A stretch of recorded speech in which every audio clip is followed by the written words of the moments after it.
So, magandang umaga po, brothers and sisters. So, bago tayo magsimula, batiin po muna natin yung isa't isa. Magandang umaga, brothers and sisters.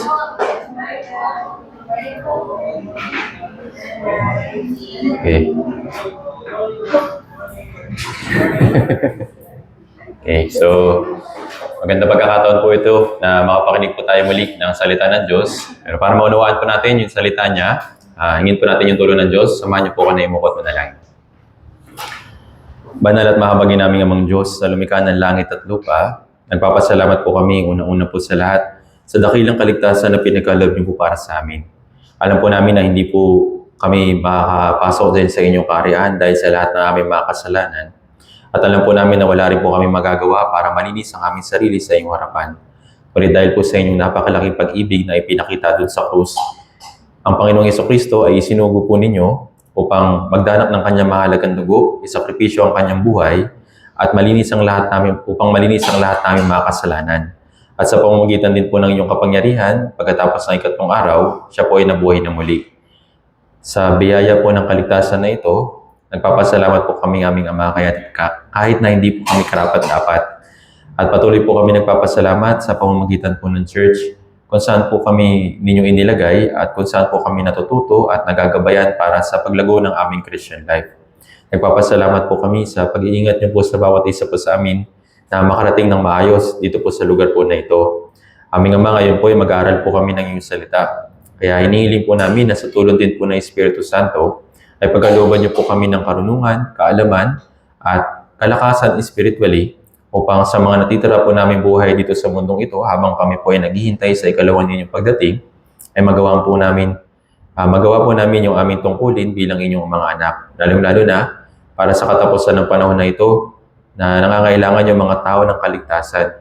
Tulungan niyo po kami at gamitin niyo po kami aming Ama upang sa pamamagitan po ng Ebanghelyo ng kaligtasan ay makakilos po kami upang mapuntahan yung mga tao sa paligid po namin at makakay po sila sa pakikinig ng iyong salita.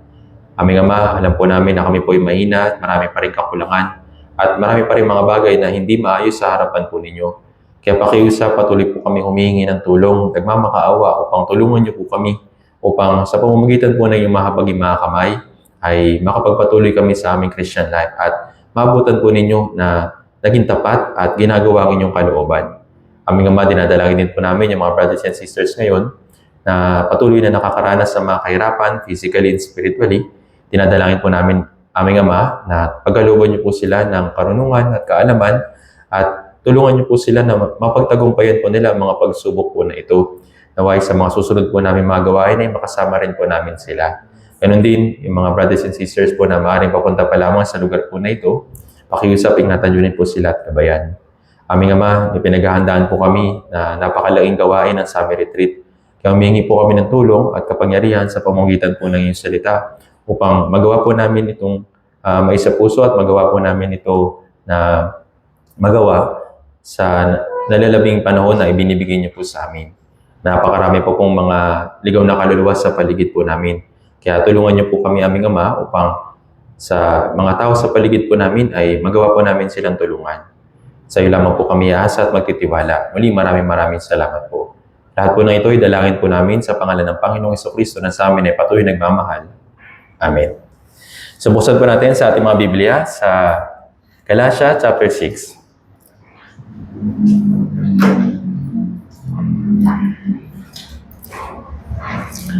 Sa New Testament po, sa Galatia chapter 6, babasahin po natin mula verse 7 hanggang 10.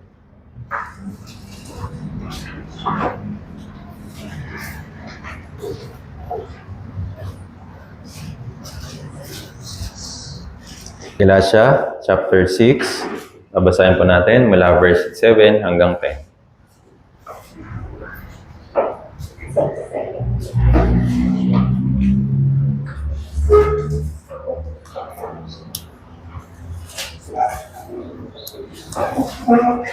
Galatia chapter 6, verse 7 hanggang 10. Kung nakita na po, babasahin po natin ito ng sabay-sabay.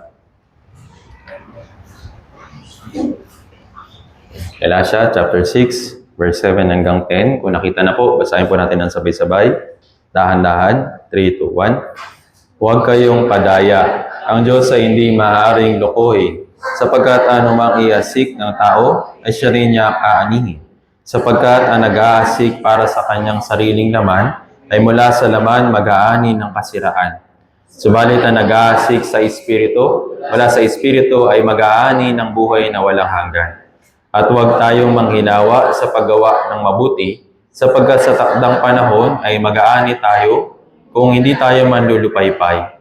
Kaya habang may pagkakataon, gumawa tayo ng mabuti sa lahat, lalong-lalo na sa mga kabilang sa sambahayan ng pananampalataya.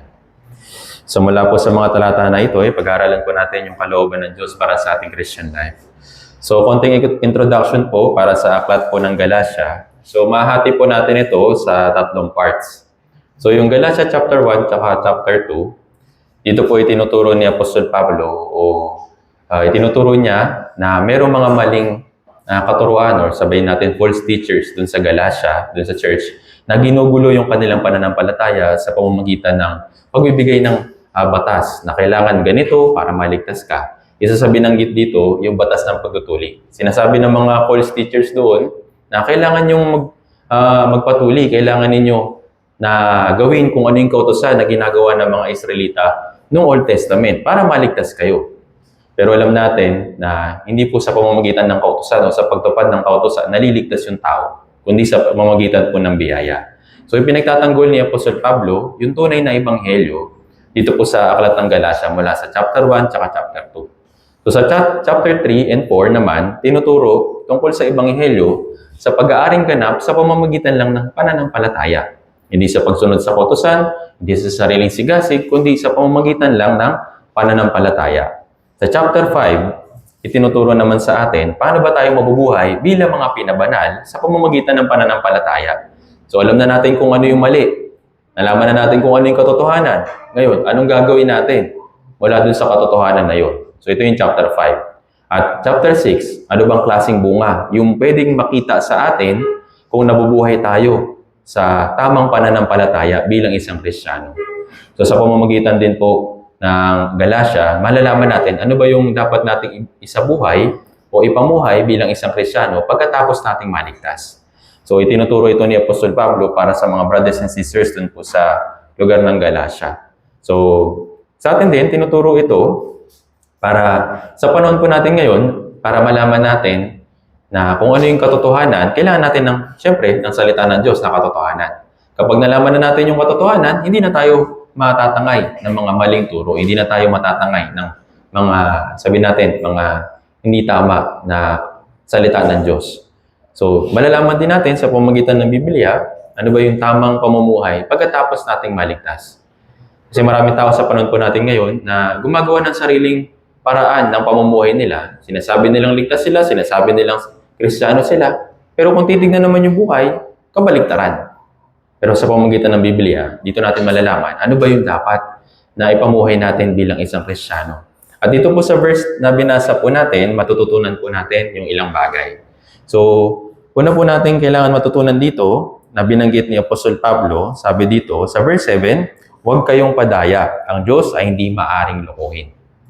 So, yung talata po na ito ay sinasabi niya sa mga brothers and sisters doon, at sinasabi rin sa atin sa panahon natin ngayon na hindi natin madadaya yung Diyos. Yes, maaaring madaya natin yung tao. Maaaring maipakita natin yung mabuting asal, magandang pamumuhay sa harapan ng tao. Pero sa harapan ng Diyos, hindi natin siya madadaya. Naintindihan po. Kasi alam niya lahat.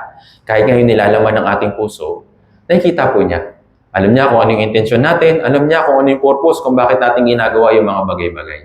Kaya nga, sabi dito, huwag kayong padaya.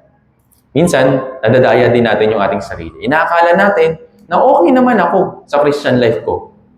Okay naman yung ginagawa ko. Harmless naman ito. Pero sa harapan po ng Diyos, hindi natin siya madadaya. Naintindihan po. Kaya sinasabi sa atin ng Biblia, huwag kayong padaya. Bakit? Kasi nga, tayo rin mismo yung dinadaya ng ating sariling puso. Kaya sabi sa Biblia, di ba, yung ating puso, punong-puno ng pandaraya. Kaya nga kailangan po natin mag-ingat. Para hindi tayo madaya, kailangan natin yung katotohanan. Kung mabubuhay tayo sa katotohanan, yes, hindi tayo madadaya. Naintindihan po. Kaya nga, sinasabi ni Apostol Pablo, huwag kayong padaya, ang Diyos ay hindi maaring lokohin. Ngayon, ano yung isang paraan para makita natin na yung anong kalooban ng Diyos dito po sa aklat na Galatia chapter 6 verse 7. Sabi dito, sapagkat ang anumang ihasik ng tao ay siya ring niyang aanihin.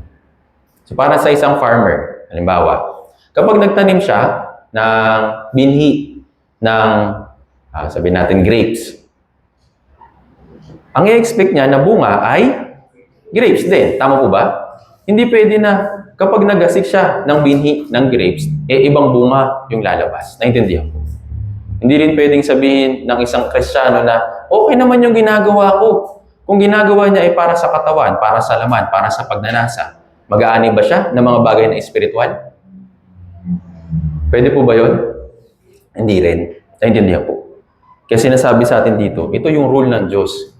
Ito yung isang batas or law ng Diyos na kailanman hindi mababago. Kung anong ihasik mo, yun din yung aanihin mo.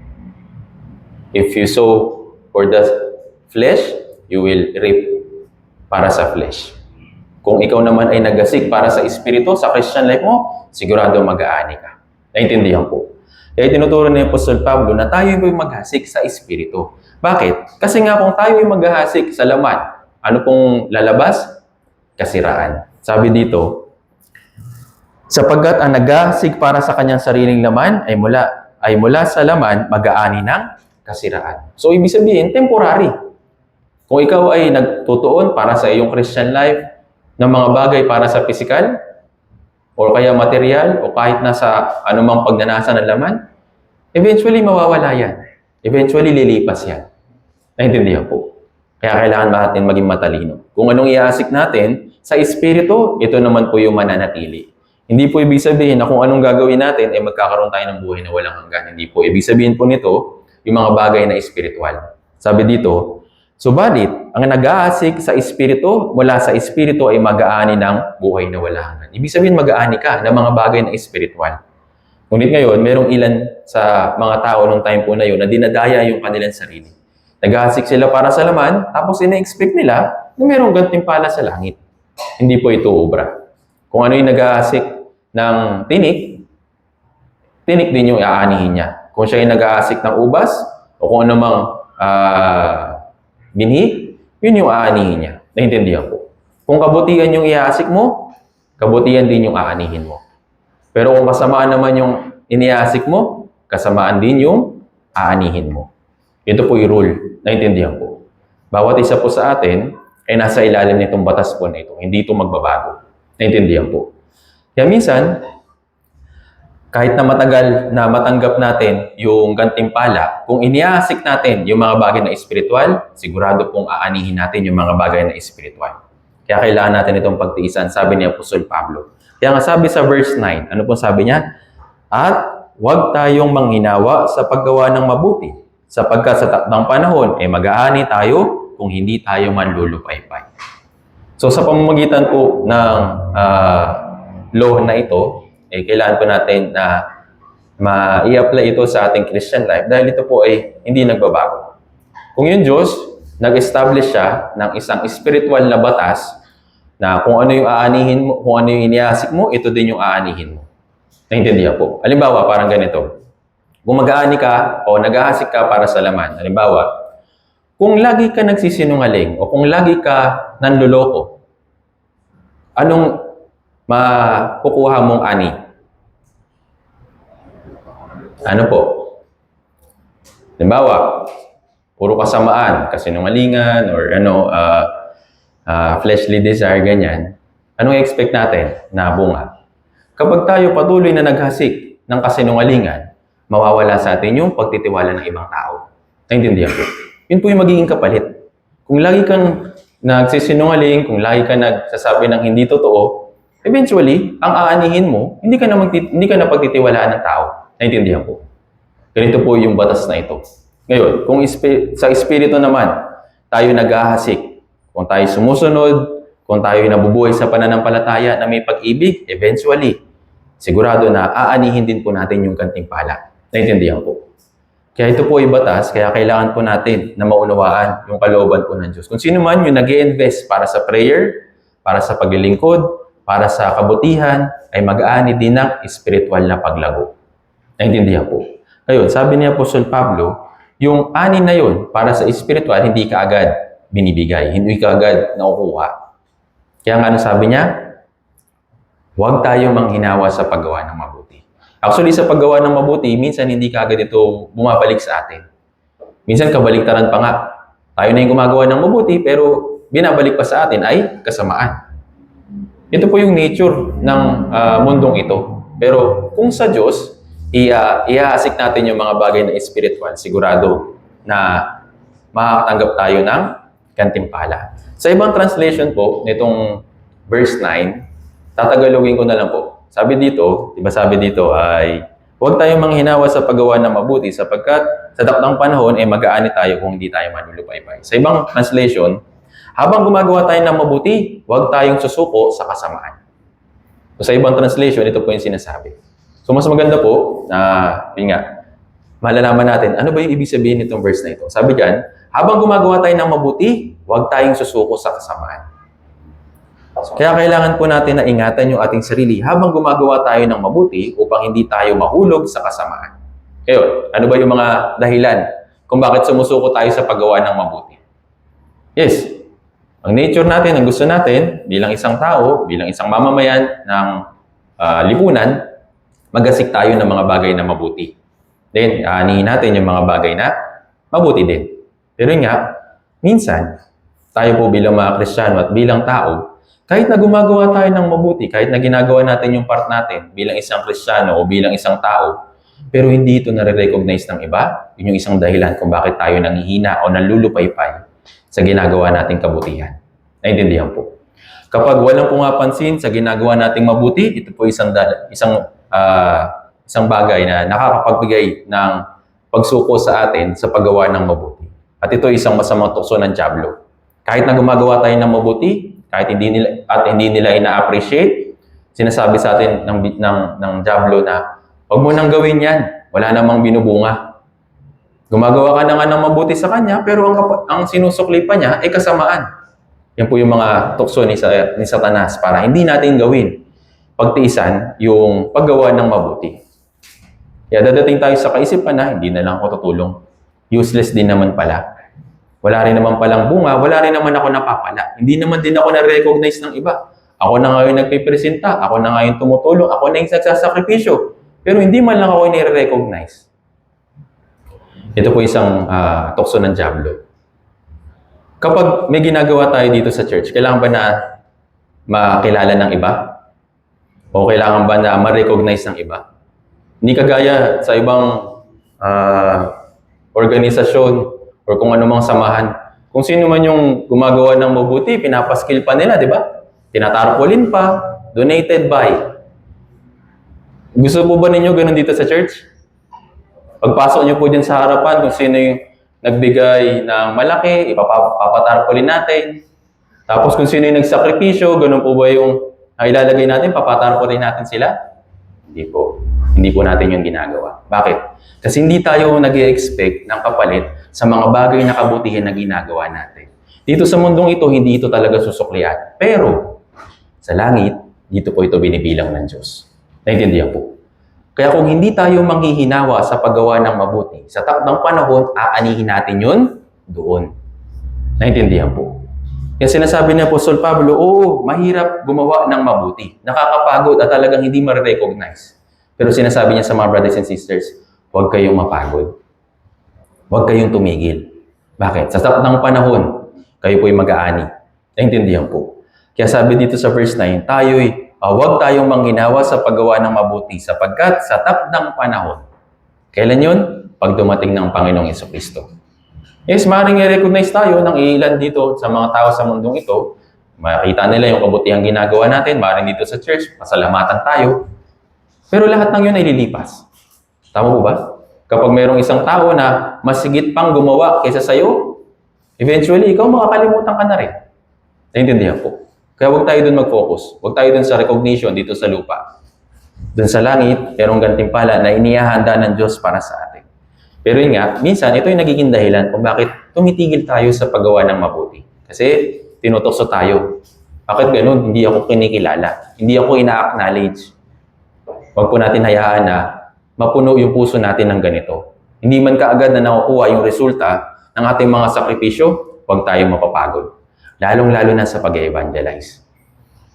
Yes, sa pag-evangelize natin, palagi ba na nagiging, sabi natin, tumatanggap yung mga tao ng imbitasyon natin? Palagi ba sila welcoming kapag tayo ay nag-i-invite sa kanila? Hindi, di ba? Kaya minsan, di ba, napapagod tayo? Ano ba yan? Lagi na lang nila ako tinatanggihan. Lagi na lang silang tumatanggi. Ilang beses ko na silang ini-invite. Ilang beses ko na silang pinipilit at sinusuyo. Pero bakit parang walang silbi? Parang walang nangyayari? Next time na lang.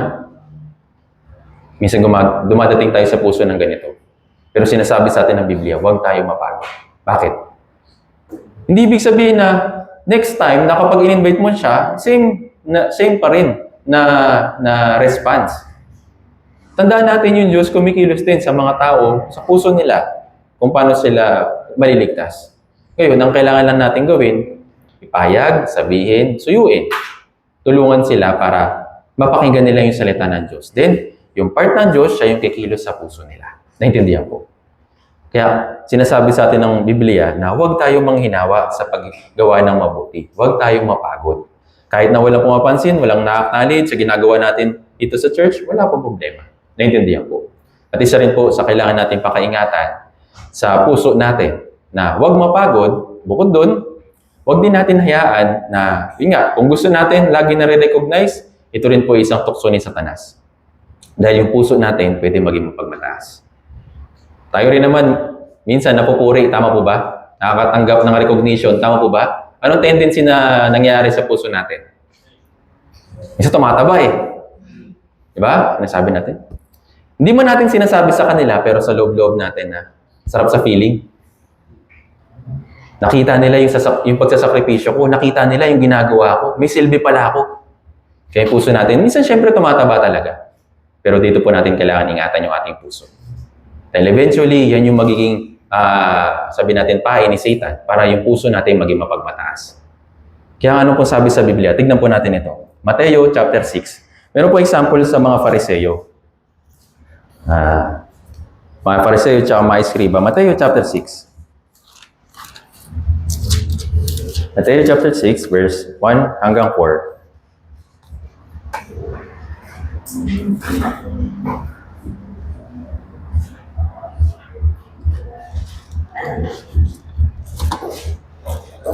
Mateo chapter 6.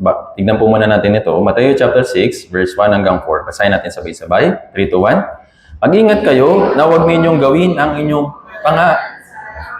tao upang makita nila. Sapagkat kung gayon, wala kayong gantimpala mula sa inyong Ama na nasa langit.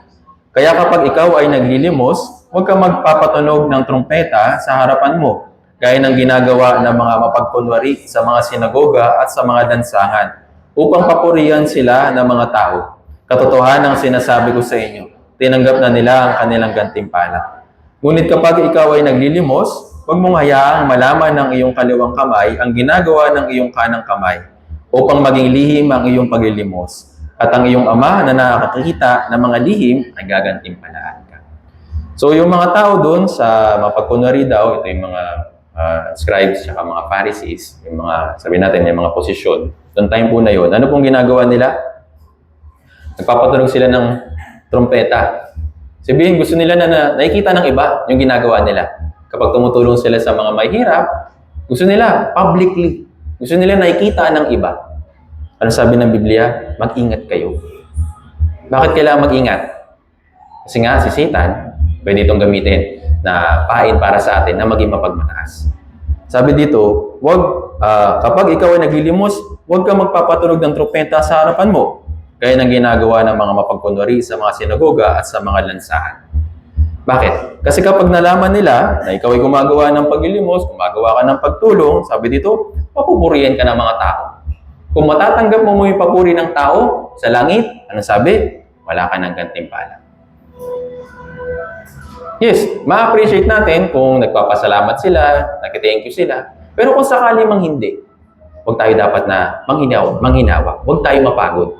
Kung sakali man na hindi nila nare-recognize, wala man lang tumatanggap ng ating mga ginagawa, huwag tayong manghinawa sa paggawa ng mabuti. Naintindihan po. Kaya sabi dito, kung ikaw ay naglilimos, huwag mong hayaang malaman ng iyong kaliwang kamay ang ginagawa ng iyong kanang kamay. Kung ano daw yung ginagawa ng kaliwa, kaliwa. Huwag daw malaman ng kanan. Pwede ba yun? Kung ano yung ginagawa ng kaliwa, hindi na nalalaman ng kanan? Actually, pareho nila nakikita yun. Tama po ba? Pero ano pong ibig sabihin nito? Kung meron kang ginawa sa kaliwa, yung kanan, kalimutan mo na. Naintindihan mo? Kung meron kang itinulong, ibinigay, o isinakripisyo kahit kanino, sa labas man o dito sa church, isipin mo na, tapos na yun. Wala na yun. Naintindihan po? Kalimutan mo na kung ano yung ginawa mo. Para magpagpatuloy tayo sa paggawa ng mabuti, para hindi tayo manlupaypay yung ating puso, huwag din natin hayaan na madaya tayo. Kaya kahit na hindi tayo nare-recognize, walang problema. Bakit? Kasi kung gagawin natin ito ng lihim, sino po yung magbibigay sa atin ng gantimpala? Yung Diyos. Kaya sabi sa verse 4, at ang iyong ama na nakakita ng mga lihim ay kinagantimpalaan ka. Naintindihan po. Actually, meron po mga brothers and sisters na ganito. Hindi sila showy sa itinutulong nila. Yung mga tao na yun, yes, napapanatili nila yung paggawa ng mabuti. Napapanatili nila yung kanilang tungkulin sa pagsasakripisyo sa iba. Pero yung mga tao naman na minsan din sa loob ng church, gusto ng recognition, gusto ng makilala, na ginagawa nila itong bagay na ito, kadalasan sila yung unang napapagod. Bakit? Kasi dito po sa church, hindi po natin nire-recognize lang yung gawa ng tao. I-recognize natin kung ano yung ginilos ng Diyos sa kanila. Parang instrumento. Parang ganito. Siguro, aware naman po kayo na meron talaga magagaling na mga musician. May mga magagaling talaga na mag-gitara. Ako po, na humahanga doon sa tawag nito, sa mga nagpe-play ng mga instrument. Kasi hindi po talaga biro na mag-play ng instrument. Tama po ba? Ngayon, sino ba yung papupurihin natin? Yung instrument o yung tao? Sino po? Uy, ang galing ng instrument. Ang kinis. Ganun ba? Nire-recognize ba natin yung instrument? Hindi. Yung gumagamit. Tama po ba? Same din po sa ating Christian life. Tayo po yung mga instrumento lang. Sino po yung dapat na ma-recognize? Kaya, palagi po ninyong ilagay sa inyong puso na hindi dapat magpasalamat sa akin. Magpasalamat sa Diyos dahil ginamit lang ako. Naintindihan po. Palagi natin i-remind ito para hindi tayo magmataas, para hindi natin hayaan na yung puso natin ma-recognize ng iba. Naintindihan po. Sa Korea, minsan binabanggit ni Pastor Rio Andre na may mga brothers and sisters na tumutulong at nagsasakripisyo para sa world mission. Tama po ba? Nare-recognize yung mga ginagawa po nila. Pero palagi pong nire-remind din ni Pastor Rio Andre na sa lahat ng mga tumutulong, yes, kung ano yung ginagawa ng kaliwa, kalimutan na ng kanan. Kung ano yung mga bagay na meron tayo, hindi rin naman galing sa atin. Tama po ba? Minsan kasi parang, ayun nga, ako rin po, minsan ganito. Yung mga bagay na meron ako, kapag ipinapahiram ko sa iba o itinutulong ko sa iba, kailangan saan sila magpasalamat. Tama po ba? Pero yung mga bagay na meron ako ba nag-produce nun? Nakuha ko ba yun dahil sa sarili kong lakas? Hindi rin. Galing pa rin yun sa Diyos. Pinapahiram ka lang. Naintindihan ko. Kaya gamitin mo kung saan mo gusto gawin o gamitin. Pero yung ma-recognize ka pa dahil sa tinulong mo, yun ay kailangan natin pakaingatan. Naintindihan po.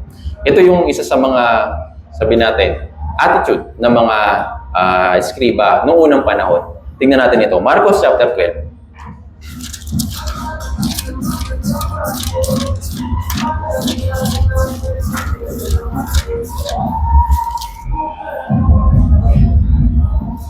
Marcos chapter 12.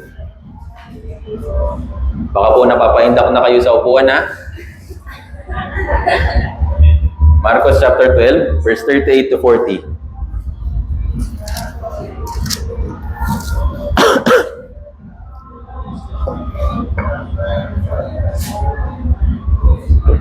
Marcos chapter 12, verse 38 hanggang 40. Kung nakita na po, basahin natin ng sabay-sabay. 3, 2, 1. Sinabi niya sa kanyang pagtuturo, mag-ingat kayo sa mga eskriba na ibig magpalakad-lakad na may mahabang damit at batiin na may paggalang sa mga pamilihan at ibig nila ang pangunahing upuan sa mga sinagoga at ang mga upuang pandangal sa mga handaan. Sinasakman nila ang mga bahay ng mga babaeng balo at bilang pakikitang tao, nananalangin sila ng mahahaba. Ang mga ito ay tatanggap ng lalong malaking katulan. Ito po yung ginagawa ng mga eskriba noong time po na ito. Sabi dito, nagpapalakad-lakad sila ng may mahabang damit, babatiin sila na may paggalang sa mga pamilihan, tapos ibig nila yung pangunahing upuan sa mga sinagoga at yung upuang pandangal sa mga handaan. So ganito po yung naging attitude ng mga eskriba ng time po na ito. Akala nila na dahil sa pag-aaral nila ng Bible, pag-i-interpret o pagtuturo sa ibang tao, kailangan sila ma-recognize. Ano po yung ginagawa nila? Sorry sa term, pero parang nagpapapansin. Susuot sila ng mahabang damit, malakad-lakad lang sila. Yan. Para makita sila ng ibang tao. Kaya sabi dito, sinasabi, mag-ingat kayo. Naintindihan po. Mag-ingat, ibig sabihin, delikado. Kaya pinag-iingat. Naintindihan po. Itong mga tao na to, na nagpapakitang tao, sabi nga binanggit po dito, nananalangin sila ng mahaba, ang mga ito ay lalong tatanggap ng malaking kahatulan. Bakit? Kasi hindi na nila yung ginagawa out of generosity. Ginagawa nila ito out of boastful. Pinagmamalaki nila yung mga bagay na meron sila, tinutulong nila yung mga bagay na meron sila, nakakala nila sila yung nakakatang. Sila yung meron ng mga bagay na yun. Naintindihan po. Kaya huwag natin hayaan na yung puso natin na madaya sa ganitong klase mga tukso. Naintindihan ito. Kailangan natin gumawa ng tahimik. Naintindihan po. Yung paggawa ng tahimik, yes, makakabuti ito para sa atin. Kahit na walang ma-recognize, yes. Ito po yung dapat na maging puso natin. At ito rin po yung isang lesson na natutunan ko nung ako po ay church staff. Sa church, yes, may mga paglilinis, may mga pag-aasikaso, paghahanda. Pero minsan dumadating sa puso ko noon, nung bago-bago pa lang din ako, bakit parang ako lang gumagawa? Bakit yung ibang mga brothers and sisters wala? Di ba dapat gawain nila to? Yes, church staff ako, pero bakit ako lang? Dito po pumapasok yung mga tukso ni Satanas noon para sa akin. Sinasabi ko sa sarili ko, parang unfair. Para bang ako na lang lagi, tapos sila dadating na lang, uupo, e-enjoy yung aircon, tapos kakain, tapos uuwi. Parang ganun yung po yung nagiging puso ko noong time po na yun. Pero tinuruan po ako ng Biblia. Tinuruan din po ako ng mga pastor o mga nauna na minister na nakasama ko.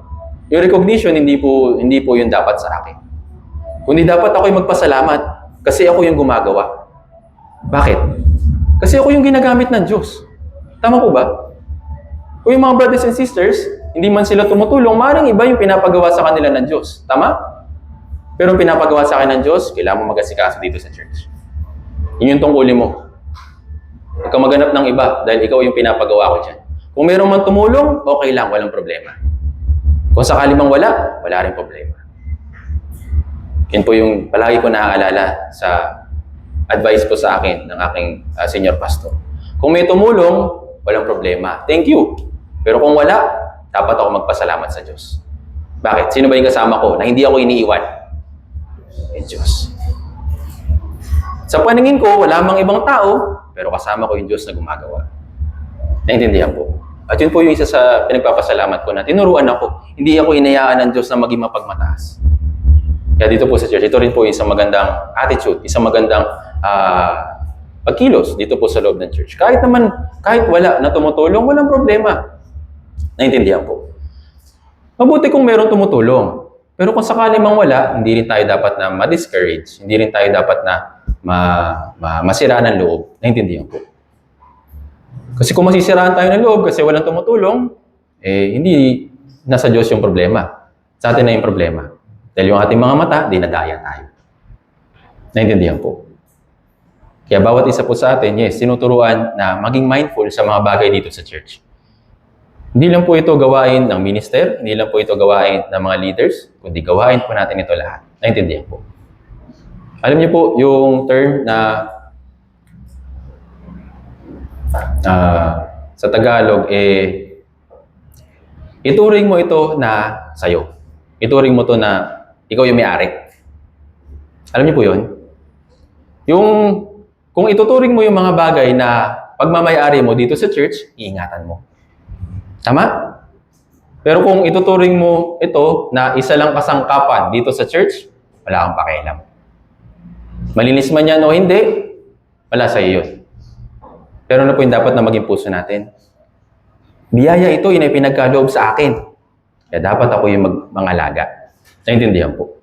Dapat ako yung isa sa mga kumikilos, isa sa mga tumutulong, isa sa mga lumilinis kasi ako yung gumagamit nito. Naintindihan po. Naintindihan? So ito po yung puso na, yun nga, na ituring mo na itong mga bagay dito sa church ay biyaya. Ipanagkatiwala sa'yo. Naintindihan po. Actually, ito para sa akin, isa po ito yung church building natin sa mga churches na napuntahan ko na maayos, mabuti. Yung mga brothers and sisters talaga po na, yun nga, sa ibang churches, na talagang nahihirapan din sila sa venue nila. Sobrang sikip, mainit, hindi kagaya ng ganitong, komportable, tapos maluwag. Pero itinuturing na nila yung kanilang church building na sa kanila. Iniingatan nila, inaayos nila, at minamahal talaga nila. Naintindihan po. Kaya ito po rin yung sana na patuloy nating magawa dito po sa church. Yes, may nakita ko po, may mga nililinis, may mga tumutulong. Pero huwag po nahayaan na manghinawa. Huwag hahayaan na mapagod. Naintindihan po. Kasi gagawin po natin ito hanggang sa dumating yung Panginoon. Naintindihan po. Kung ipinagkaloob niya sa atin yung maayos, mabuti, hindi magpasalamat tayo. Kung sakali naman na ibigay niya sa atin yung hindi kaganito kaganda, magpasalamatan pa rin natin kasi yun ay biyaya. Naintindihan po. Ituring mo na ito'y sarili mo. Yes, hindi naman ibig sabihin na ituring mo na sa'yo, angkinin mo na. Hindi naman po ganoon. Ibig ko sabihin, alagaan. Kayo po, di ba, may mga bagay po kayo sa bahay? Minsan, noon po kami magkakapatid. Kami magkapatid, kapag ginagamit ng kapatid ko yung damit ko, nagagalit ako. Tapos kapag ginagamit ko naman yung gamit niya, nagagalit siya. Ganun po yung nangyayari sa amin, sa bahay. Pero yun nga, natutunan ko na dito po sa church, tayo po yung magkakapatid, at tayo po yung nangangalaga sa bawat isa dito po sa church, physically and spiritually at kahit na materially. Naintindihan po. Isa rin po ito sa pagpapakita ng pag-ibig sa kanila. Parang ganito. Kung alam mo na dadating kung sino bang pwedeng sikat na tao na pwedeng dumalaw sa atin. Sabihin natin si Mayor. Kung dadalaw si Mayor dito, sino po yung dapat na maging host? Kakasabi ko lang. Si Evangelist lang ba? Evangelist, ikaw na bahala dyan. Ikaw mag-asikaso, ikaw mag-arrange ng church building. Tapos ikaw na rin mag-welcome. Tapos pag uwi nila, ikaw na rin maglinis. Ganun po ba? So kung ito ay Santa Rosa Church, at ikaw ay kabilang sa Santa Rosa Church, ituring mo yung sarili mo na host. Naintindihan po. Sabihin ng host, nangangalaga. Kaya nga, sa mga sermons na napapakinggan po natin last time, di ba? Si Jesus na pa rito bilang tagapaglingkod, hindi yung pinaglilingkuran. Tayo po, niligtas ba ng Diyos para paglingkuran? Niligtas tayo ng Diyos para tayo naman yung maglingkod sa iba. Naintindihan po. At yung paglilingkod, yes, nakakapagod. Isa sa nagiging kapaguran ng kapag naglilingkod, yun nga, kapag hindi na recognize. Kapag walang ibang tumutulong. Pero palagi natin tandaan na yung Diyos yung kasama natin kahit na ano pa yung ginagawa natin. Naintindihan po. Tayo po mga brothers and sisters, yung nangangalaga sa ipinagkatiwala ng Diyos na church building na ito. Kailangan natin ingatan, mahalin, at pangalagaan. Actually, maraming mga brothers and sisters sa ibang church na ginugusto rin nila na magkaroon ng maluwag at maganda na church building. Kaso hindi pa sa kanila pinagkakaloob. Pero tayo po binigyan. So, iti-take for granted lang ba natin? Tapos, hindi natin aayusin, hindi natin lilinisin, hindi natin aalagaan? Wag. Naintindihan? kung ano man yung pinagkatiwala sa atin ng Diyos, yes, dapat rin po, may malaki po tayong responsibilidad sa pangangalaga po dito. Naintindihan po. Actually, nakakatakot nga na pangalagaan yung ganito kaganda, ganito kaayos sa church building. Tama po ba? Kasi kung hindi natin ito aalagaan at mayroong ibang pupunta, mayroong ibang ibisita, sabi natin, yung kamero, kung sino man, tapos madadatnan na hindi maayos, ano po kaya yung mararamdaman nila? Bakit ganito? Bakit ganyan? Ganda ng church building nyo, kaso ba't ganito? So, sino po yung, kanino po ito magre-reflect? Sa building o dun kung sino yung host? Sa host. Naintindihan po. Kaya, sa paggawa ng mabuti, huwag manghinawa kahit na walang sino man yung nakaka-recognize. Naintindihan po. Para mapanatili po natin yung pagpapakumbaba sa ating puso, kailangan po natin gawin. Lalo na sa pag-iimbita sa mga ligaw na kaluluwa sa paligid po natin. Yung pag-iimbita, hindi po ito madali. At it takes time sa pag-ahasik ng binhi ng katotohanan sa kanila. Kaya kailangan po natin magtiyaga at magtiis. Naintindihan po. Bigyan ko po ng isang halimbawa. Ecclesiastes chapter 11. Ecclesiastes chapter 11, verse 1 hanggang 6.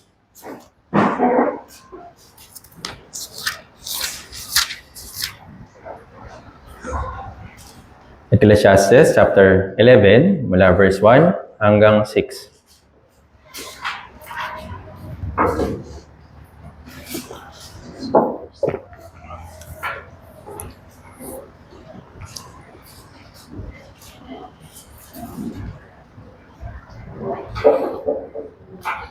Basahin po natin ng sabay-sabay. 3, 2, 1. Ihasik mo ang iyong tinapay sa tubigan, sabagat ito'y iyong matatagpuan pagkaraan ng maraming araw. Pagbigay ka ng bahagi sa 7 o maging sa 8, sapagkat hindi mo nalalaman kung anong kasamaan ang mangyayari sa mundo. Kung ang mga ito sa lupa ay bumabagsak, at ang punong kahoy ay nabubuwal sa dakong timog o sa ilaga, sa dakong binabagsakan ng puno ay doon ito maihiga. Ito'y magamasid sa hangin, at hindi mag-aani ang sa ulap ay pumapansin.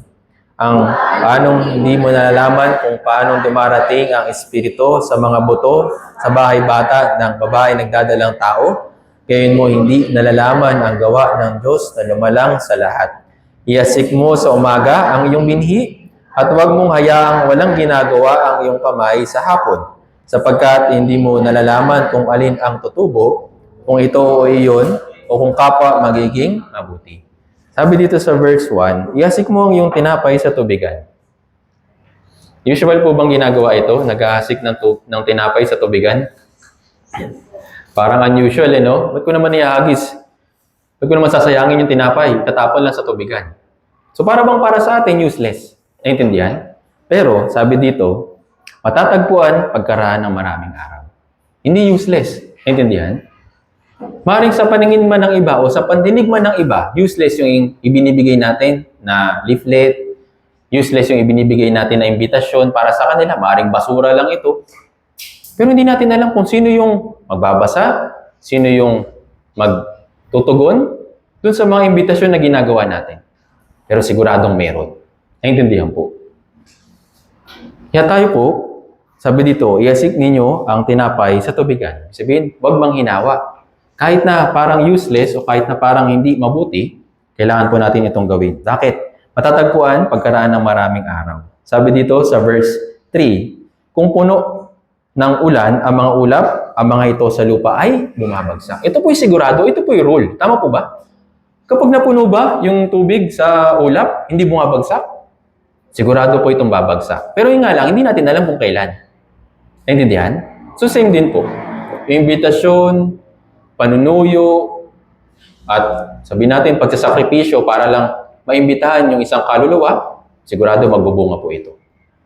Pero kailangan po natin na ilagay sa ating puso, huwag maghinawa sa paggawa ng mabuti. Yun po yung pinakamaganda na mabuti na pwede natin gawin. Ano po ito? Yung pag-evangelize. Naintindihan po. Maring para sa kanila, useless. Maring para sa kanila, walang kwenta. Pero sigurado, darating po yung time na yung binhi ng ebanghelyo ay magbubunga sa kanilang puso. Naintindihan po. Minsan, parang ganito rin po, di ba? Minsan, pag may Bible seminar, siguro, na-feel nyo rin po, na kahit na may mga invitees, pero walang nasisave. May nag-iimbita, pero, ay may dumadalo, pero parang, wala namang bumabalik. Parang dito sa atin. Tama po ba? Ilan lang?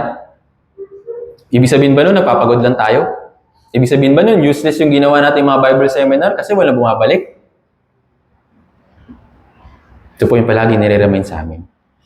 Hindi porket walang bumalik, ibig sabihin, failure yung Bible seminar. Naintindihan po. Bakit? Kasi baka dun sa mga brothers and sisters na nakikinig, maring hindi pa talaga ligtas. Maring para sa kanila yung Bible seminar na yun. Naintindihan po. Kaya hindi magiging zero yung Bible seminar. Naintindihan po. Maring bawat isa sa atin, o bawat isa po sa mga nakikinig ng salita ng Diyos, para bang ito useless, ito walang kwenta, walang silbi. Pero hindi natin alam, maring sa puso pala nila, kumikilos yung Diyos. Naintindihan po. Anong kailangan natin gawin? Yes, eh. Naintindihan po. Gawin natin yung parte natin dahil yun po yung parte na ibinigay sa atin ng Diyos. Sabi dito, sa verse 3, sa bandang ibaba, at kung ang punong kahoy ay mabuwal sa dakong timog o sa hilaga, sa dakong binagsakan ng puno, ay doon ito mahihiga. Sigurado. Tama po ba? Pwede ba yung direksyon ng puno na pabagsak na sa kanan, pupunta pa sa kaliwa? Hindi po. Kung saan siya nakadirect, doon talaga siya babagsak. Tama? Yun po yung katotohanan. Yun po yung law. Yun po yung batas. Kailanman hindi magbabago. Naintindihan po. Kaya sinasabi sa atin ni Haring Solomon, yung hari ng karunungan, sabi dito, iyasik mo sa umaga ang iyong binhi, sa verse 6, at huwag mong hayaang walang ginagawa ang iyong kamay sa hapon, sapagkat hindi mo nalalaman kung alin ang tutubo, kung ito o iyon, o kung kapwa magiging mabuti. Palaging natin alalahanin na merong inutos yung Diyos para sa atin na mag-evangelize or sabihin natin, mag-imbita. Pero hindi po natatapos doon na nakapakinig lang sila. Okay? Kaya sana, brothers and sisters, wag po ninyo hayaan o wag po tayo magkaroon ng ganitong kaisipan. Nakapakinig naman na siya ng Bible seminar, okay na yun. Actually, marami po nakapakinig ng Bible seminar. Ano bang punto natin? Makapakinig sila o maligtas sila? So, maaaring nakapakinig sila pero hindi pa safe. Tama? So, anong gagawin natin? Hayaan na lang kasi nakapakinig naman na. Kaya minsan nire-remind tayo, ulit-ulitin yung Bible seminar. Kahit na ilang beses niya na napanood, okay lang. Samahan pa rin siya, suyuin pa rin siya, tulungan pa rin siya, ipag-pray pa rin siya. Naintindihan po. Kasi hindi natin alam, baka mamaya, dito pa lang, yung kaligtasan na alam niya, hindi pa nakakarating sa puso. Naintindihan po.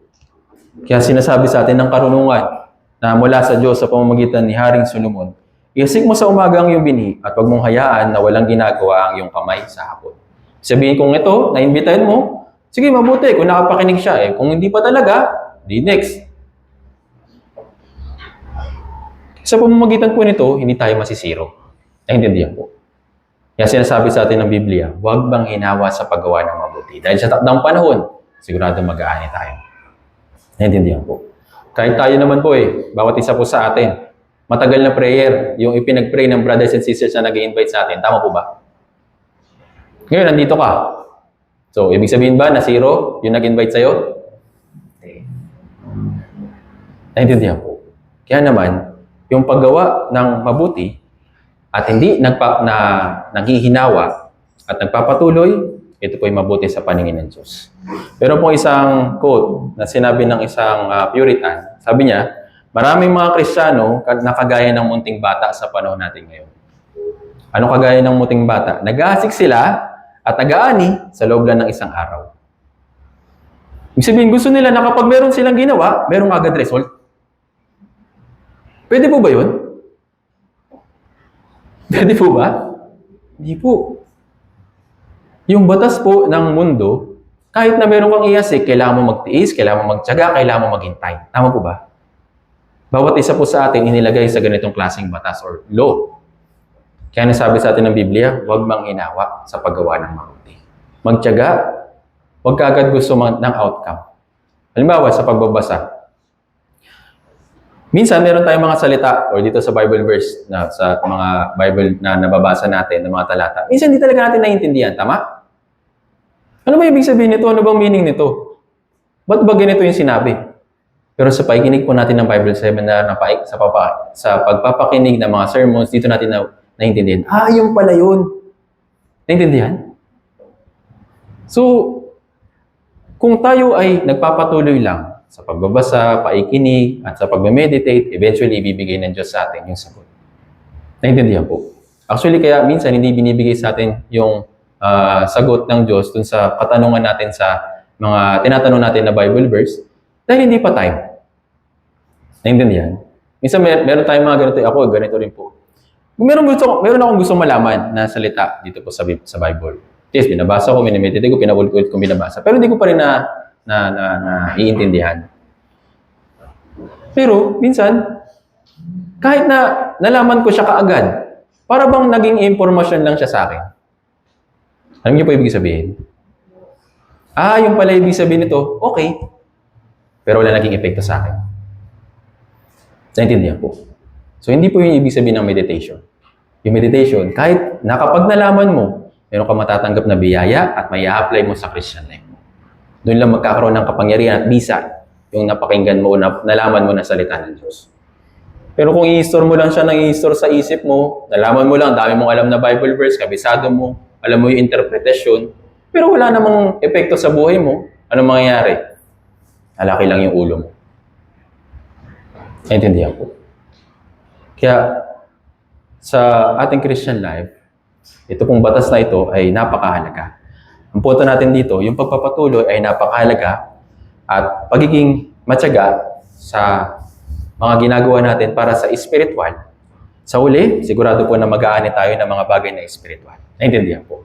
Ayun, pangalawang dahilan kung bakit nangihina tayo at tumitigil minsan sa paggawa ng mabuti, dahil syempre minsan may mga pagsubok. Minsan may mga sabi natin na kahirapan o mga obstacle sa paggawa natin ng mabuti. Minsan sa pag-evangelize, minsan busy sila, minsan busy tayo. Kapag pareho ng busy, tigil na. Minsan ganito po yung nangyayari sa atin. Minsan ganito po yung na lumalabas sa puso natin. Na parang kino-comfort na lang natin yung sarili natin. Ay, busy naman siya. Kaya siguro next time na lang. Ngayon, medyo busy rin ako, kaya hindi ko rin siya mapuntahan, hindi ko rin siya ma-follow up. Kaya siguro next time na lang. Ito rin po yung isa sa mga pakana ni Satanas. Tingnan po natin ito. 2 Thessalonica chapter 3 verse 13.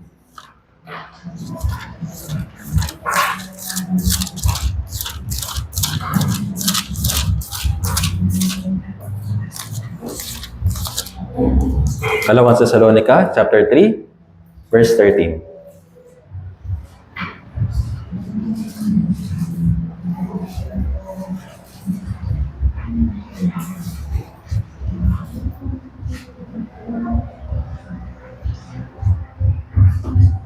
Basahin po natin, 2 Thessalonica chapter 3, verse 13.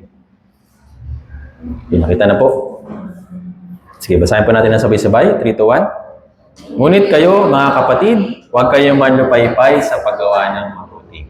Sabi dito, huwag kayong manlupaypay sa paggawa ng mabuti. Isang magandang example po dito, na kahit na mayroong kahirapan, yung puso niya ay nananatili pa rin sa Panginoon. Nagpapatuloy siya kahit na minsan nanlulupay pa yung katawan niya pero yung kanyang puso nakatuon pa rin sa Diyos. Sa halimbawa dito si Haring David. May isang instance na dahil nga si Haring David, hinahabol siya ni Haring Saul ng mahabang panahon, ng 13 years. Tumatakas siya, di ba? Para makatakas sa kamatayan. So, siya ay tumatakas, pupunta siya sa iba't ibang mga lugar, nagtatago siya. Kaya hindi siya makabalik dun sa templo ng Diyos para sumamba at makapakinig nung makatanggap ng biyaya sa pamamagitan ng templo nung time po na yun. Pero kahit na ganun pa man, kahit na si Haring David ay nasa malayo, kahit na nahihirapan sa kanyang sitwasyon, nanatili yung kanyang puso na manatili sa Diyos. Na kahit na nahihirapan siya, hindi pa rin naapektuhan yung puso niya towards sa Diyos. Isang example po dito, tingnan natin, Awit 42. Tingnan po natin ito, Awit 42.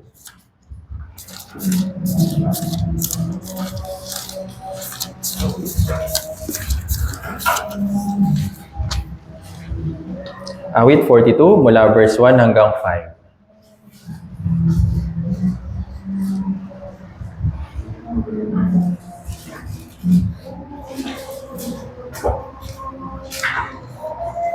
Awit 42, verse 1 hanggang 5. Kung nakita na po, basahin po natin ng sabay-sabay. 3, 2, 1. Kung paano nga usa ay nananabik sa batis na umaagos, ngayon nananabik ang aking kaluluwa sa iyo, O Diyos. Ang aking kaluluwa ay nauuhaw sa Diyos, sa buhay na Diyos. Kailan ako makakarating at makikita ang mukha ng Diyos? Ang aking mga luha ay naging aking pagkain araw at gabi. Habang ang mga tao sa akin ay nagsasabi, nasaan ang iyong Diyos? Ang mga bagay na ito ay aking naaalala. Habang sa loob ko ay ibinubuhos ko ang aking kaluluwa kung paano ako'y sumama sa karamihan at sa paglakad sa bahay ng Diyos. Sila'y aking pinatnubayan na may awit ng pagpupuri at sigaw ng kagalakan. Napakaraming tao na nagdiriwang ng kapistahan. Bakit ka nalilumo o kaluluwa ko? Bakit ka nababagabag sa loob ko? Umasa ka sa Diyos sapagkat siya'y muling pupurihin ko dahil sa kaligtasan mula sa kanyang harapan. So ito pong time na ito ay nasa pagtakas si Haring David dahil hinahabol siya ni Haring Saul. So hindi siya makapunta sa Jerusalem, dun sa templo ng Diyos para makasamba at makapaglingkod at magawa yung utos ng Diyos. Sa mga Israelita, sa Deuteronomio chapter 16, meron pong batas doon na kailangan 3 beses silang pupunta sa Jerusalem, doon sa templo ng Diyos, sa loob ng 1 taon. So, Deuteronomy chapter 16, verse 16. Basahin nyo na lang po mamaya. So, doon sa batas na yun, sabi ng Diyos, 3 beses kayong pupunta, haharap sa akin, sa loob ng 1 taon. Kaso nga lang, itong si Haring David, dahil nga tumatakas siya, hindi siya makapunta doon sa templo, kaya nababagabag yung puso niya. Kaya sabi niya dito, kung paano ang usa ay nananabik sa batis na umaagos. Nananabik siya sa Diyos kahit na malayo siya. Naintindihan po. Kahit na hindi siya makapunta doon sa templo mismo, nananalangin siya na Diyos ng ganito. Sabi niya, yung puso ko kagaya ng isang usa na nananabik sa batis. Sabihin yung source ng kanyang tubig, kinasasabikan niya. Source ng spiritual na kalakasan, kinasasabikan niya. Sabi dito, gayon nananabik ang aking kaluluwa sa iyo, O Diyos. Naintindihan po. Para mas madali nating maintindihan. Doon po, nagkaroon ng pandemic, di ba? So, siguro, umabot na halos 2 years o 2+ years na hindi nakakapunta sa church yung mga brothers and sisters. Tama po? So dahil dun sa kalagayan ng corona pandemic, may mga brothers and sisters talaga na nanghihina yung kanilang Christian life. At meron din mga brothers and sisters talaga na kahit na mayroong kahirapan, kahit hindi sila nakakapunta sa church, hindi sila nakakapakinig ng sermon, ng live, hindi sila nakakapag-fellowship sa ibang mga brothers and sisters, pero yung puso nila sabik na sabik. Naintindihan po? Na-experience niyo po ba ito? O mas pabor po sa inyo? Yes, hindi makapunta sa church kasi lockdown. Parang ganito po, kung talaga naunawaan po ninyo yung pananabik sa salita ng Diyos, parang ganito si Haring David. Para sa puso niya, nananabik siya. Gusto niya pumunta, pero dahil nga sa kahirapan, dahil sa obstacle, noong time po na yun, hindi siya makapunta. Pero yung puso niya, nandun pa rin. Naintindihan po. Pero ngayon, nalaman ng corona pandemic, tama po ba? Meron pa ba? Na dito sa lockdown? Santa Rosa? Wala naman, di ba? So, X na, yung dahilan na hindi makakapunta sa church kasi corona pandemic. Kaso nga lang, merong iba pang gumagawa si Satan ng ibang paraan para hindi tayo makapunta. Malayo. Malayo yung church. Wala akong pamasahe. Kailangan ko pang gumising ng maaga. Kailangan ko pang mag-asikaso. Ang dami pang gagawin. Yung labahan, tambak na. Kaya hindi mo na ako makapunta sa church. Tandaan po natin, isa sa dahilan kung bakit nanlulumo o nanghihina yung ating Christian life dahil wala tayong salita ng Diyos. Ngayon, kung hindi ka pa makakapakinig ng salita ng Diyos, anong tendency? Tuloy-tuloy na babagsak yung Christian life. Naintindihan po. Yes, sa kabisihan, sa daming ginagawa, sa mga conflict, sa mga schedules, Kung talagang nagnanais tayo ng salita ng Diyos, tutulungan tayo. Tama po ba? Parang ganito. Hindi gagawa yung Diyos ng anumang pagkakabisihan mo para ilayo ka sa salita ng Diyos. Naintindihan? Sino yung gumagawa nun para malayo ka sa salita ng Diyos? Si Satan. Ngayon, kung magpapatalo ka, sino nananalo? Okay lang ba? Hayaan lang natin siya manalo. Last time na pag-aralan po natin, di ba? Ang dumadaig sa sanlibutan, yung ating pananampalataya. Yes, maaaring sa paningin natin, merong kahirapan, merong kaguluhan, at talagang hindi maganda yung schedule, hindi talaga maayos yung anumang bagay na sa harapan natin. Pero kung tunay tayo nagnanais sa salita ng Diyos, huwag tayo manginawa sa paggawa ng mabuti. Naintindihan po. Kahit na mahirap yung sitwasyon, kagaya ni Haring David, ito po siya hinahabol para patayin. Kaya kung titimbangin natin, mayroon siyang mas kalamangan. Kasi yung sitwasyon niya, talagang papatayin siya kapag naabutan siya. Kaya tumatakas siya, hindi siya nakapunta sa templo. Pero tayo po, meron po ba? Nagbabanta po sa inyo pag pumunta po kayo sa church? Meron po ba? Hindi po kayo makasagot. Meron po ba? Okay. Pero minsan gumagawa lang din tayo ng minsan dahilan. Hindi mo na makapunta sa church kasi ganito. Kasi ganyan. Actually, yung mga bagay na naglalayo sa'yo sa church, ito'y sumpa. Naintindihan? Kasi gagawa at gagawa si Satan ng paraan para hindi ka lumakas. Gagawa at gagawa si Satan ng anumang paraan na pwede nating maisip para hindi ka makapanatili sa church. Kasi yun na lang yung magagawa niya. Hindi na niya maaagaw yung ating kaligtasan. Pero kaya tayong pabagsakin. Kaya gagawa siya ng iba't ibang paraan para hindi tayo makapanatili, hindi tayo malumago sa ating pananampalataya. Pero ano po yung naging puso ni Haring David? Siya yung nananabik. Naintindihan po. Kahit na mahirap yung sitwasyon, yes. Hindi po niya isinantabi kung ano yung tungkulin na dapat niyang gawin. Actually, yung layo ng church, hindi po ito masamang bagay. Actually, ito nga isa pong training. Kung sa ibang lugar nga, nakakapunta tayo kahit malayo, what more pa kaya yung pagpunta sa church? Doon nga, naglalaan tayo ng pera, ng gamit, para makapunta sa mga lugar na gusto nating puntahan. What more pa kaya sa church? Minsan, gumigising pa nga tayo na mas maaga kapag may outing. Pero pag araw ng linggo, meron bang pananabik? Meron bang pagnanais? Nakagaya ng isang usa na naghahanap ng tubig, ng batis? Check natin yung puso natin. May nagiging routine work na lang yung pag-attend sa church. Ay, linggo na po pala. Medyo libre naman ako. Sige, punta ako sa church. Huwag po tayo maging church-goer. Alam po yung church-goer?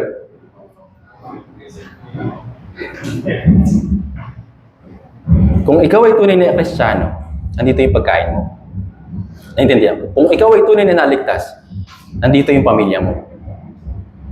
Kung ikaw ay tunay na naligtas, nandito mo makukuha yung kalakasan mo. Naintindihan ko? Pero kung yun nga, kung para sa atin, hindi naman masyado mahalaga, kayo po bahala. Pero kung para sa iyo, napakahalaga ng salita ng Diyos, napakahalaga ng fellowship, magbibigay tayo ng extra effort. Tama po ba? Magbibigay tayo ng sapat na kalakasan na kailangan po natin para sa pagpapatuloy. Naintindihan po. At ito po yung isa sa kailangan po natin matutunan bilang isang Kristiyano. Sa panahon po natin ngayon, yes, napaka-convenient ng pag-attend sa church. Napaka-convenient ng pagdalo sa fellowship. Napaka-convenient sa pakikinig ng sermon. Minsan, may recorded pa nga. Pero ang punto po natin dito ay hindi lang yung basta makapakinig ka, hindi lang basta makapunta ka. Naintindihan po. Yung pag-train sa iyo ng Diyos para ihanda yung sarili mo bilang isang sundalo. Pero kung para sa iyo, hindi naman masyado mahalaga, mapapagod ka. Tama po ba? Pero kung ito, yung para sa iyo ay napakahalaga, kahit nakakapagod, gagawin pa rin. Naintindihan po. Kaya kung meron mang lumalabas sa puso mo na pandaraya, sinasabi na huwag ka nang pumunta, huwag ka nang tumuloy, palagi po ninyong i-check. Sino ba yung nagsasabi sa akin ito? Sinasabi ng Diyos, pumunta ka. Sinasabi ni Satan, huwag ka nang tumuloy. So sino yung gusto mo na manalo? Palagi mo tandaan ito. Naintindihan po. Tingnan po natin ito. Roma, chapter 7, verse 15 hanggang 17. Basahin po natin hanggang verse 31 na rin. Roma, chapter 7,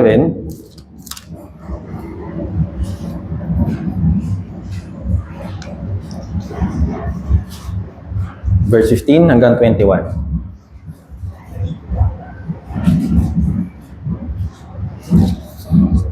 Roma chapter 7, verse 15 hanggang 21. Kung nakita na po, basahin pa natin ng sabay-sabay. Okay, basahin natin sabay-sabay. 3 to 1. Sapagkat ang ginagawa ko ay hindi ko nalalaman. Sapagkat ang hindi ko nais ang ginagawa ko. Subalit ang kinapupuotan ko ay iyon. Sumasang-ayon ako na mabuti ang kautusan. Subalit ngayon hindi na ako ang gumagawa nito, kundi ang kasalanan na nananatili sa akin. Sapagkat nalalaman ko na walang mabuti na nananatili sa akin, sa makatuwid ay sa aking laman, ang pagnanais ng mabuti ay nasa akin, subalit hindi ko iyon magawa. Sapagkat ang mabuti na aking nais ay hindi ko ginagawa, ngunit ang masama na hindi ko nais ay siya kong ginagawa. Subalit kung hindi ko nais ang siya kong ginagawa, ay hindi na ako ang gumagawa nito, kundi ang kasalanang nananatili sa akin. Ang isang kautusan ng ibig ng gumawa ng mabuti, ang kasamaan ay dito po sa aklat ng Roma chapter 7, dito po nagpasimula yung mga doktrina na meron po sa panahon po natin ngayon na yung paggawa ng mabuti na para bang normal lang. Sinasabi nila na, hindi naman ako to. Yung kasalanan lang na nandito sa akin, kaya ako nagagawa. Kaya yung budi ko, malinis. Ganun po yung sinasabi nila na mga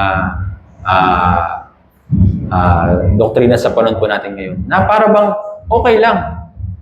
Hindi naman nadudungisan yung budi ko. Mabuti yung intention ko. Kung meron man ako magalawang kasalanan, katawan ko lang yun. Yun po yung sinasabi nila. Pero hindi po ito uubra.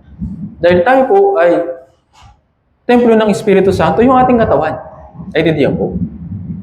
Yes, yung ating kahinaan, yung ating mga, sabi natin, yung mga madaling kasalanan na nagagawa po natin, nasa atin pa rin.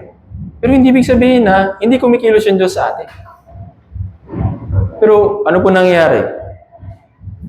Merong paglalaban sa loob natin. Meron akong gustong gawin, pero hindi ko nagagawa. At yung mga bagay na ayaw ko namang gawin, yun naman yung ginagawa ko. Bakit? Ano yung rule? Kaya nga, natagpuan ko ang isang kautusan na kung ibig kong gumawa ng mabuti, ang kasamaan ay malapit. Ibig sabihin talagang pipigilan ka ng sarili mo, ng tukso, ni Satan, ng sanlibutan, para hindi mo magawa yung kabutihan. Naintindihan ko. Pero hayaan lang ba natin na magpadaig tayo? Hindi po. Na kailangan natin labanan. Kailangan natin na pagsikapan. Kailangan natin na huwag magpatalo. Kaya sabi, huwag manghinawa sa paggawa ng mabuti. Kahit na yes, yung ating katawan mahina. Yung kasamaan malapit. Kahit na pinipigilan tayo nito, huwag manghinawa sa paggawa ng mabuti. Naintindihan po. Huwag naman natin ikatwiran na nagawa ko lang naman yun kasi mahina ako. Tandaan natin, kung talagang ikaw ay naligtas, mayroong tulong ng Espiritu Santo para iwasan yun. Naintindihan po. At yun po yung kalakasan na natatanggap natin para maiwasan yun. Pero minsan, nagpapatalo tayo. Kaya sabi sa Biblia, huwag tayo manghinawa. Huwag tayo magpatalo sa kasamaan. Magpatuloy sa paggawa ng kabutihan. Ngayon, dahil sa kasalanan, minsan napipigilan tayo na gumawa ng mabuti. Minsan nangihina tayo, nade-discourage tayo. Ayun, pangatlo, minsan kaya tayo napapagod sa ating Christian life na gumawa ng mabuti kasi walang bunga, walang nakikitang outcome. Kaya nasabi ko po kanina, yung bunga, hindi po kaagad yun ibinibigay. Yung bunga, hindi po agad ito na kaagad natin natatanggap. Naintindihan po. Tingnan po natin ito. Zephaniah chapter 3.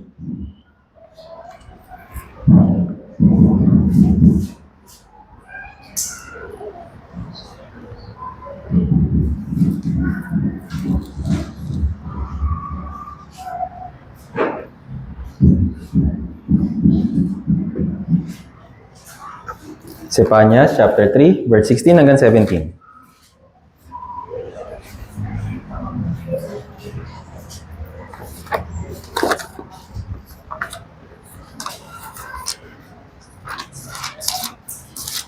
Zephaniah chapter 3, verse 16 hanggang 17. Kung nakita na po, basahin po natin ito ng sabay-sabay.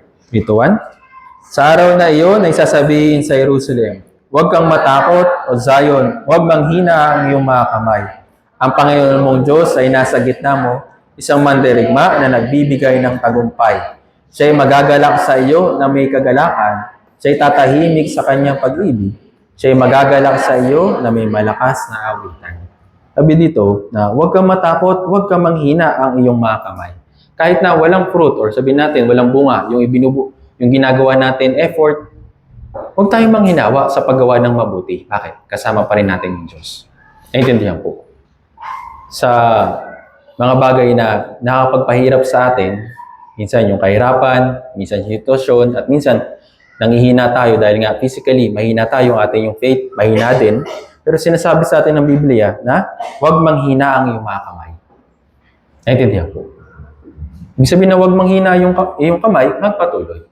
Sabi sa Santiago chapter 1 verse 12, mapalad ang tao nagtitiis sa pagsubok, sapagkat kapag siya ay subok na, siya ay tatanggap ng putong ng buhay na ipinangako ng Panginoon sa mga nagmamahal sa Kanya. Yung mga nagtiis, kahit na mahirap, nahihirapan yung kanilang kamay, nahihirapan kasi walang bunga. Pero eventually, sabi ng Diyos sa Biblia na mag-aani tayo kung hindi tayo manlulupaypay. Naintindihan po.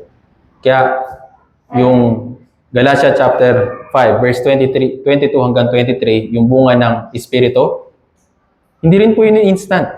Naintindihan po. Kung gusto mo matuto ng pag-ibig, darating yung mga tao na hindi ka ibig-ibig. Para matrain mo yung sarili mo na ibigin pa rin sila. Yung mga tao na hindi mo mapagtiisan, yun pa yung mas lalong darating sa buhay mo. Para matutunan mo na maging matiisin. Naintindihan po. Eventually, makikita natin na yung bunga na ito lalabas sa atin. Naintindihan po. Kaya nga, kapag nakita na natin yun, yung ating kalakasan, makakapanumbalik. Tingnan natin. Isaiah chapter 40.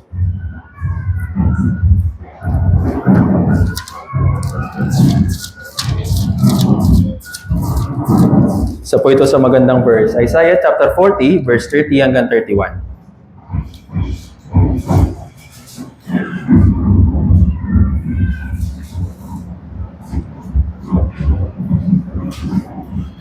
Isaiah chapter 40, verse 30 hanggang 31. Basahin po natin ang sabay-sabay. 3, 2, 1. Maging ang mga kabataan ay manghihina at mapapagod, at ang mga binata ay lubos na mabubuwal.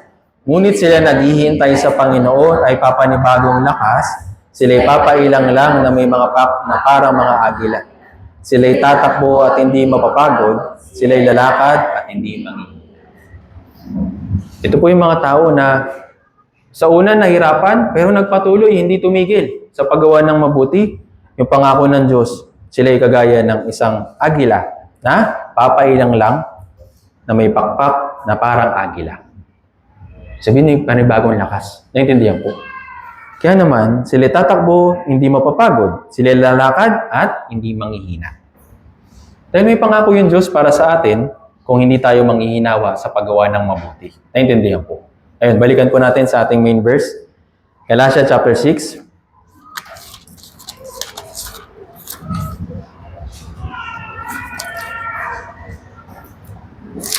Galatia chapter 6. Basahin po natin. Verse 10. Galatians chapter 6 verse 10. Kung nakita na po, basahin natin sabay-sabay. Okay, basahin natin sabay-sabay. 3, 2, 1. Kaya't habang may pagkakataon, gumawa tayo ng mabuti sa lahat, lalong-lalo na sa mga kabilang sa sambahayan ng pananampalataya. Sabi dito na habang may pagkakataon, gumawa tayo ng mabuti sa lahat. Sino yung lahat? Yung mga hindi ligtas, lalo na yung mga brothers and sisters. Ito po sa loob ng church. Sa paggawa ng mabuti, yes, hindi lang po para sa mga mabuti sa atin. O kaya yung kaibigan natin, malapit sa atin, hindi po. Kahit na doon sa mga tao na, yes, maaaring hindi nagbibigay ng comfort sa atin. Bilang anak ng Diyos, sabi dito, habang may pagkakataon, gumawa tayo ng mabuti sa lahat. Pero sino po yung priority? Yung sambahayan ng pananampalataya. Brothers and sisters. Brothers and sisters in church, then yung mga tao sa paligid po natin para maligtas din po sila. Naintindihan po. Yan naman, sinasabi sa Biblia na huwag tayo manghinawa sa paggawa ng mabuti. Sabi kay Josue, sa Josue chapter 1 verse 9, magpakatapang, magpakalakas ng mabuti. Kasi yung digmaan, hindi magiging madali yun. Naintindihan po. Maraming consequences, maraming pagod at maraming sugat tayong tamuin kapag nasa digmaan. Pero sinasabi kay Josue, magpakalakas ka, magpakatapang na mabuti. Naintindihan po. Dahil sa takdang panahon, mag-aani tayo kung hindi tayo manlulupaypay. Naintindihan po. Tingnan po natin ito. Unang Timoteo chapter 5 verse 8.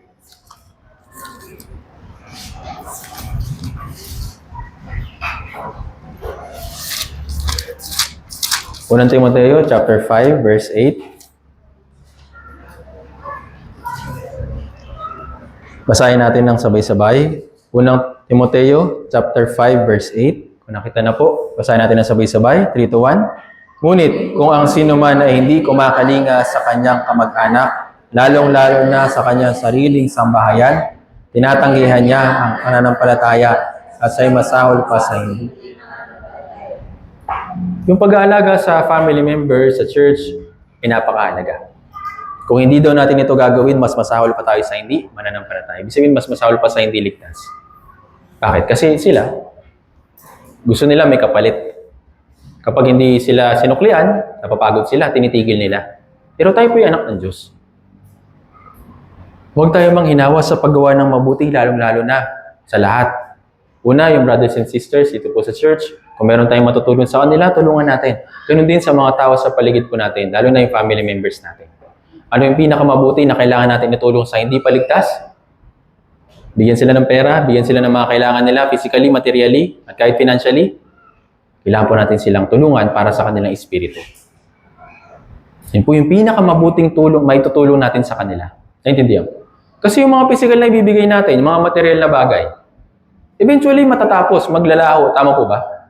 Pero yung kaligtasan o yung binhi ng kaligtasan, kung ibibigay natin sa kanila, kung hindi tayo manghihinawa sa paggawa nito, is aanihin natin. Sila rin ay maliligtas.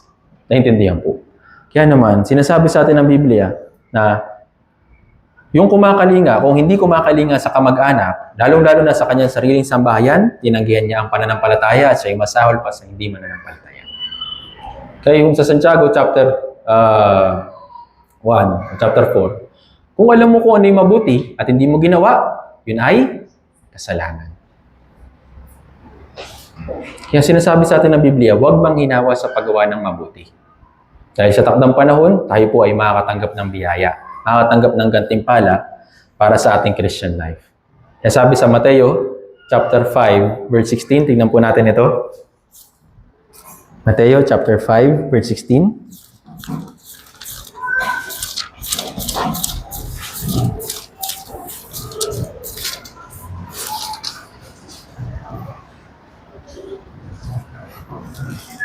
Mateo chapter 5, verse 16. Basahin po natin ng sabay-sabay. 3, 2, 1. Paliwanagin ninyo ng gayon ang inyong ilaw sa harap ng mga tao upang makita nila ang inyong mabubuting gawa at dawalatiin nila ang inyong Ama.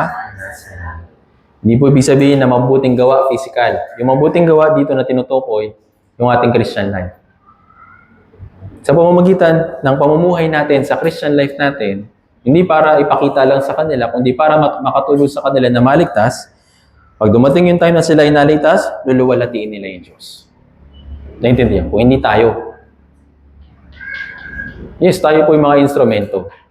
Pero yung lahat ng papuri ay para sa Panginoon. Yung luwalhati ay para sa Kanya. Bakit? Siya yung kumikilos sa atin. Siya yung gumagawa para sa atin. Naintindihan po? Kaya yung conclusion po natin, kung tayo yung maghahasik para sa Espiritu, mag-aani tayo ng gantimpala. Pero kung hahayaan lang natin yung ating katawan na matalo sa mga kapaguran, sa mga sitwasyon at mga kasalanan, manghihinawa tayo sa paggawa ng mabuti. Pero sinasabi ng Biblia na i-practice natin sa mga brothers and sisters, sa mga hindi pa saved, kailangan natin silang tulungan sa paggawa ng, lalo na sa paggawa ng mabuti, ito yung kaligtasan. Para sila maligtas, kailangan rin po ng sakripisyo. Kailangan po natin na ipakita ito sa kanila. Kaya kung hindi tayo manghihinawa sa paggawa nito, darating yung time na tayo po yung mag-aani ng gantimpala mula sa Diyos. At yung lahat ng ating ginagawa, alam ito ng Diyos at bibigyan ito ng parampatang gantimpala. Tingnan natin. Unang Korinto, chapter 15.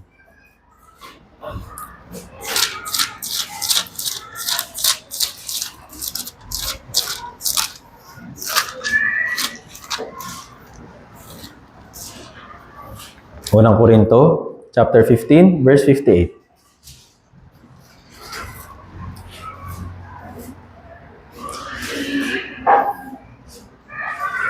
Unang Korinto chapter 15 verse 58, basahin po natin ang sabay-sabay, 3 to 1. Kaya, mga kapatid kong minamahal, kayo maging matatag, hindi nakikilos, na laging sagana sa mga gawa ng Panginoon.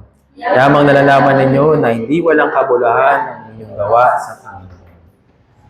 So, hindi walang kabuluhan yung ginagawa nating paggawa ng mabuti para sa kapwa.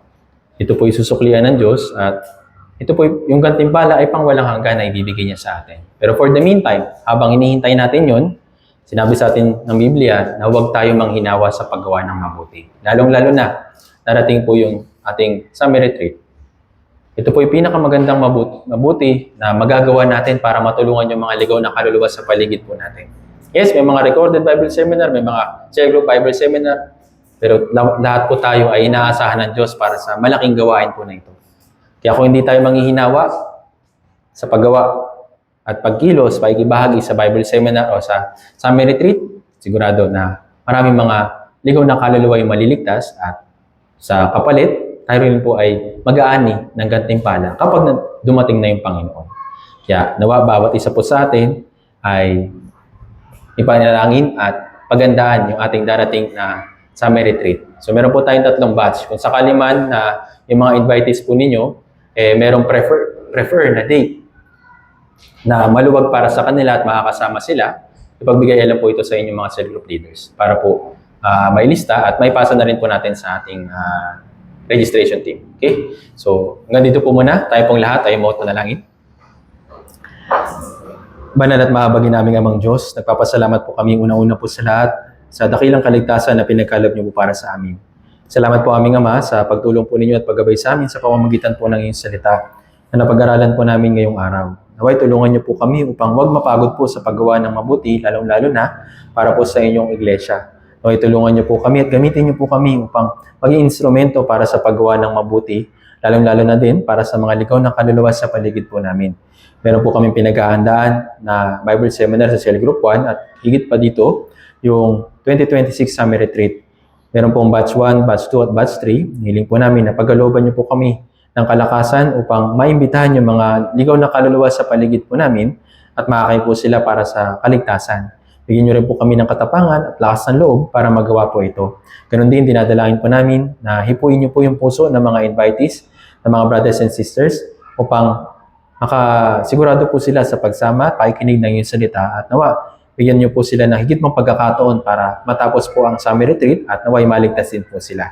Maraming salamat po at sa iyo lamang po kami aasa at magtitiwala. Lahat po na ito idalangin po namin sa makapangyarihang pangalan ng Panginoong Jesucristo na sa amin ay patuloy nagmamahal. Amen.